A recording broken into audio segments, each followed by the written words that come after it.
Olá, sejam bem-vindos ao Folha e Meia, um podcast para os amantes da boa leitura que inspira pessoas a mudar o mundo.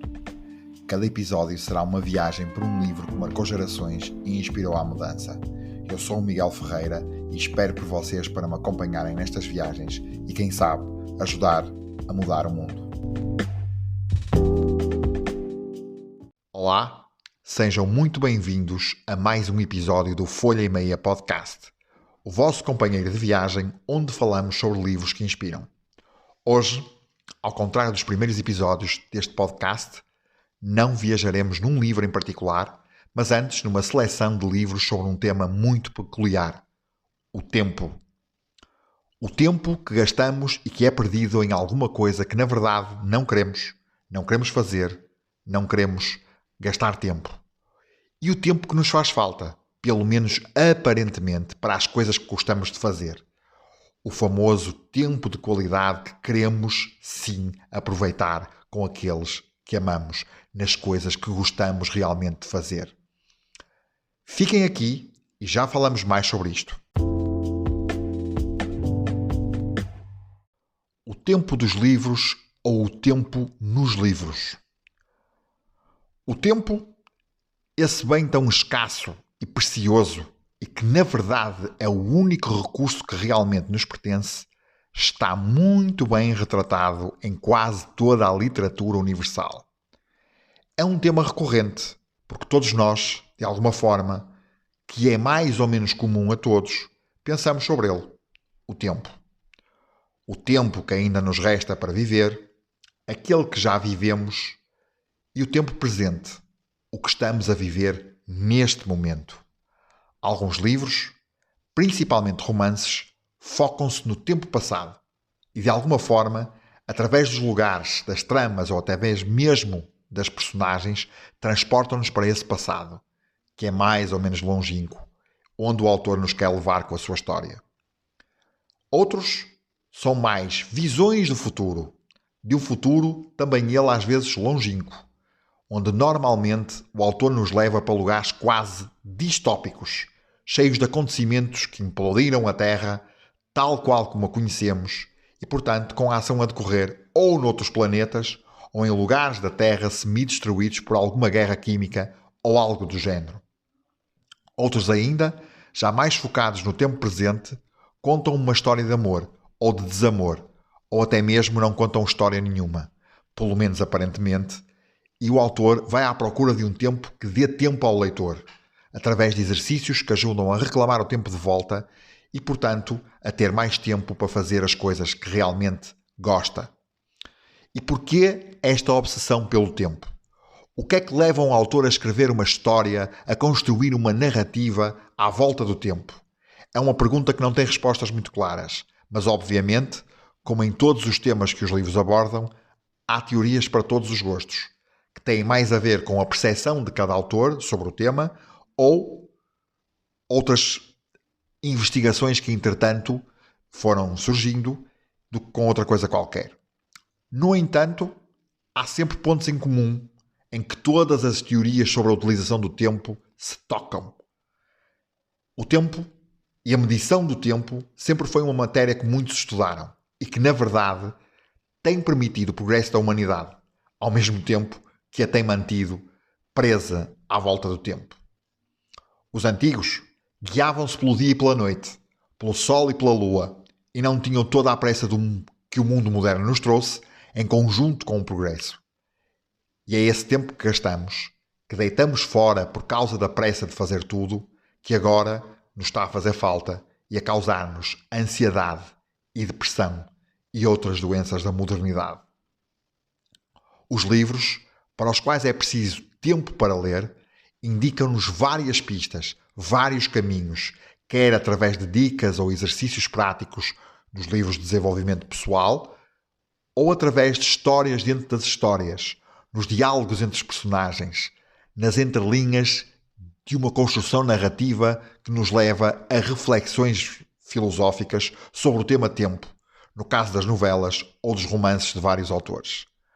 Pode dizer-se que, de entre todos os temas abordados nos diferentes géneros literários, o tempo é rei, principalmente desde a segunda metade do século XX, onde a democratização dos meios de comunicação e o acesso à informação se estendeu a quase toda a humanidade, tornando o tempo uma espécie de lugar comum, muitas vezes até uma espécie de fediver, mas sempre com o mesmo problema por trás, a falta de tempo. Ora, sendo este um podcast sobre livros que inspiram, e se hoje estamos a falar do tempo e da influência do tempo nas pessoas, nada melhor do que falarmos sobre alguns livros que falam sobre o tempo e que ajudam a compreender o fenómeno do tempo e a sua importância para a humanidade. Devo dizer, no entanto, que estes livros são reflexo da minha própria leitura. Ou seja, eu estou aqui a trazer 4 livros que eu próprio li e que, de alguma forma, fizeram-me refletir sobre o tempo. Portanto, além destes, obviamente, há centenas de títulos que falam sobre coisas diferentes. E até muitas vezes contraditórias, porque, na verdade, o tempo, para mim, é uma coisa, para o leitor é outra, para os ouvintes deste podcast, cada um deles tem uma forma diferente de ver o tempo. E é por aí que nós vamos falar. Os livros do tempo. Hoje vamos falar sobre algumas sugestões para lermos sobre o tempo. E, se quisermos aproveitar melhor o nosso tempo, ler é uma das melhores formas de aproveitar o tempo, porque lemos uma história, aprendemos uma coisa nova num livro e, portanto, acabamos por sair melhor do que entramos naquele bocado de tempo que estivemos a ler. E estas 4 sugestões que trago hoje são sugestões que, se vocês pudessem, como desafio à audiência deste podcast, ler um livro destes por mês, daqui a 4 meses, portanto um livro por mês, daqui a 4 meses, estariam, sinceramente, a ter uma muito melhor relação com o tempo. No episódio anterior deste podcast já falamos sobre a importância do tempo, pois o personagem principal vivia muito mais depressa que o normal, e podem ouvir o episódio novamente para perceber esta dinâmica. Mas hoje quero trazer-vos então 4 sugestões de leitura sobre o tempo e que a mim me inspiraram muito na minha própria vida. O primeiro, que na verdade é como se disséssemos que é o primeiro a contar de fim, porque foi o último livro que eu li sobre isto, sobre este tema, chama-se Happier Hour, de Casey Holmes, uma investigadora da UCLA, e é um livro que aborda a nossa relação com o tempo e como podemos ter mais tempo disponível se o pusermos a nosso favor.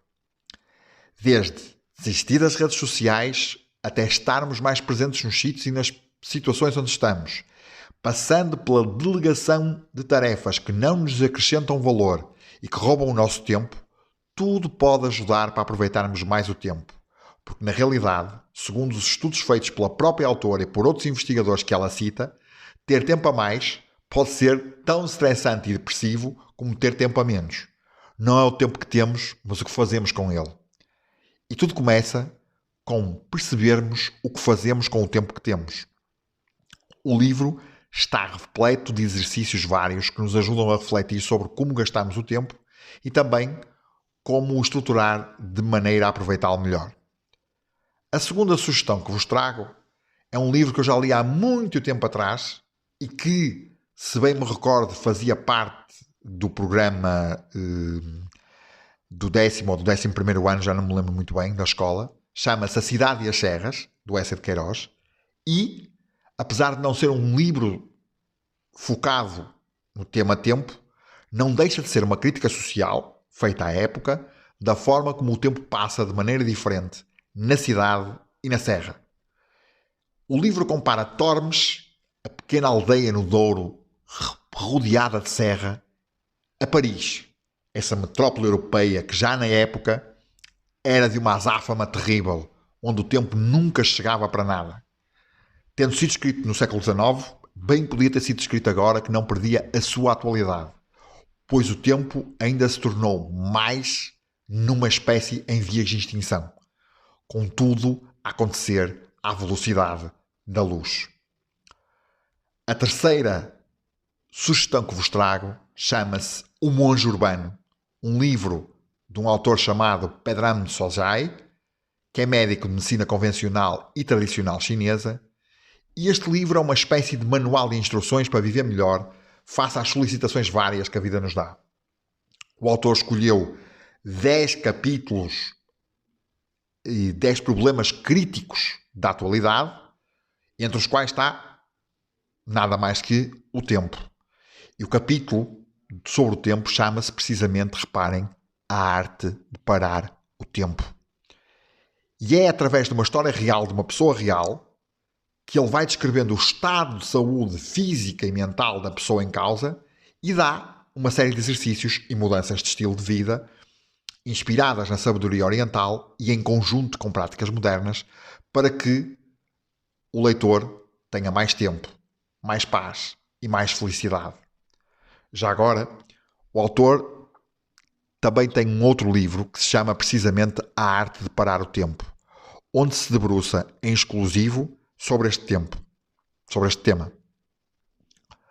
Por último, vou falar aqui numa espécie de romance que, na verdade, conta a história do próprio autor e na viagem que o transformou no escritor reconhecido que é. Trata-se do livro Diário de um Mago, de Paulo Coelho, escritor brasileiro contemporâneo, e retrata a viagem do autor pelo caminho de Santiago, neste caso o caminho francês, e como este caminho transformou a sua vida. Mais uma vez, este não é um livro literalmente sobre o tempo, mas o tempo está lá, nas entrelinhas, na forma de diário. E reparem, o autor teve que dispor de tempo para fazer esta viagem e saiu de lá uma pessoa completamente diferente da que entrou. E bom, poderíamos estar aqui a falar eternamente sobre livros que falam sobre o tempo e sobre o desafio que é aproveitar melhor o tempo. Na verdade, ele está sempre tão presente nas nossas vidas que é quase impossível viver sem falar dele, sem escrever sobre ele. Por isso, o melhor que temos a fazer, e parafraseando o poeta romano Homero, é carpe diem, aproveitar o dia. E terminamos hoje, tal como em todos os episódios, com um trecho de um livro que escolhi para ilustrar este tema. E o livro chama-se, precisamente, uma das 4 sugestões, que é The Happier Hour. No entanto, antes de terminar, eu gostava só de fazer algumas considerações minhas, próprias, relativamente ao tempo e relativamente ao tema tempo e como ele está presente nos livros. Reparem, na história da humanidade, desde que nós começamos a escrever histórias e a contar histórias, há sempre elementos que estão mais ou menos presentes. O amor é um deles e, por contraposição, por justa posição, o desamor.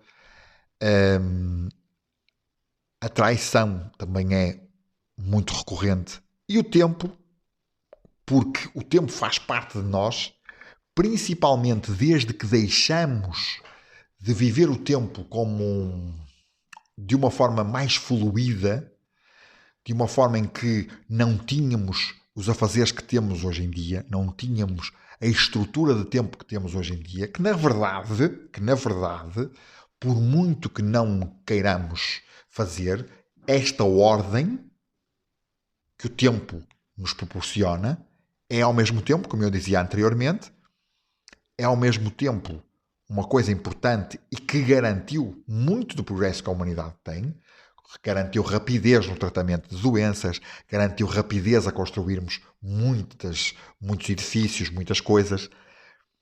Ao mesmo tempo, se não for justamente balanceado, o que acontece é que se torna numa prisão. Torna-se exatamente numa espécie de ditadura. Vivemos na ditadura do tempo. Portanto, se há coisa que eu posso dizer é que este desafio de ler estes 4 livros sobre tempo é um desafio que vos vai trazer grandes benefícios.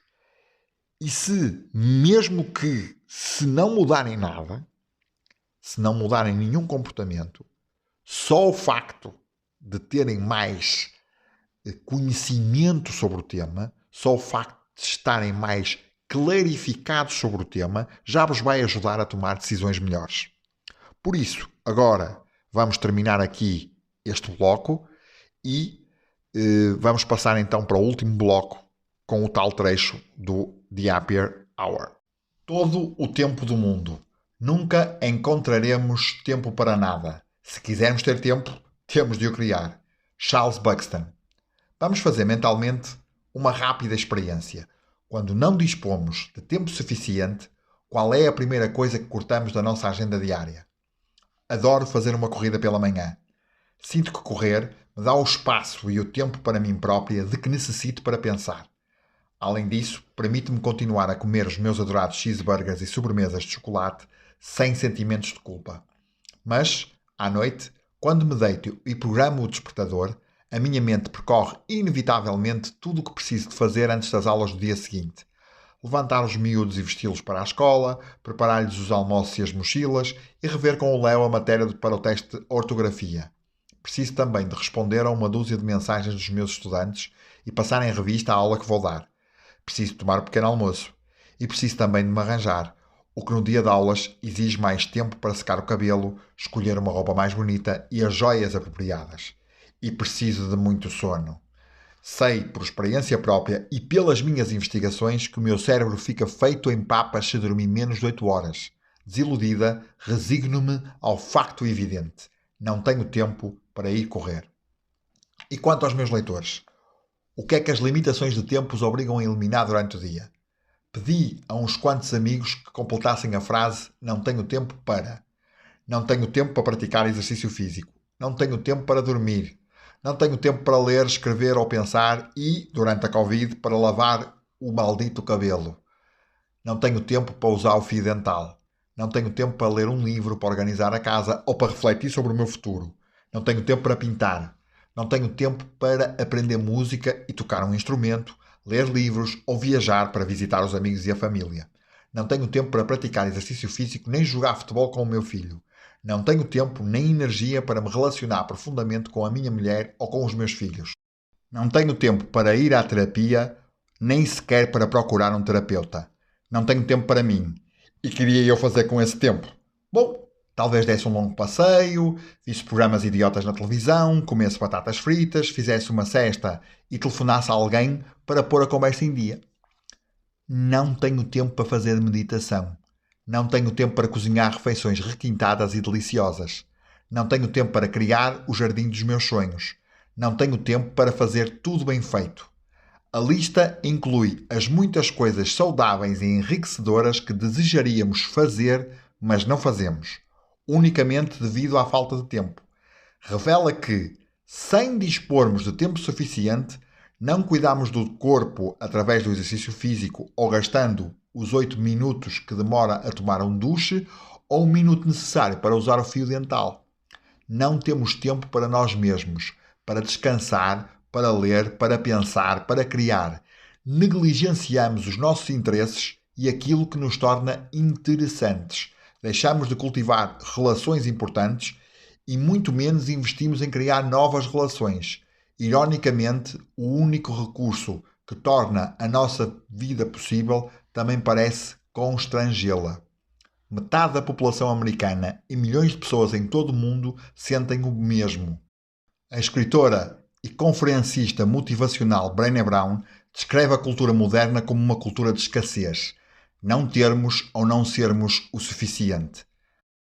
Eu argumentaria que, nesta era de acesso infinito e grandes expectativas, estamos mais especificamente a fugir da falta de tempo. Sem tempo suficiente, estamos impedidos de fazer o nosso melhor e de sermos o nosso melhor. Não dispor de tempo suficiente leva-nos a fazer menos e a ser menos. E, tal como aprendemos no capítulo anterior, torna-nos menos felizes. Ser pobre de tempo limita a nossa qualidade de vida.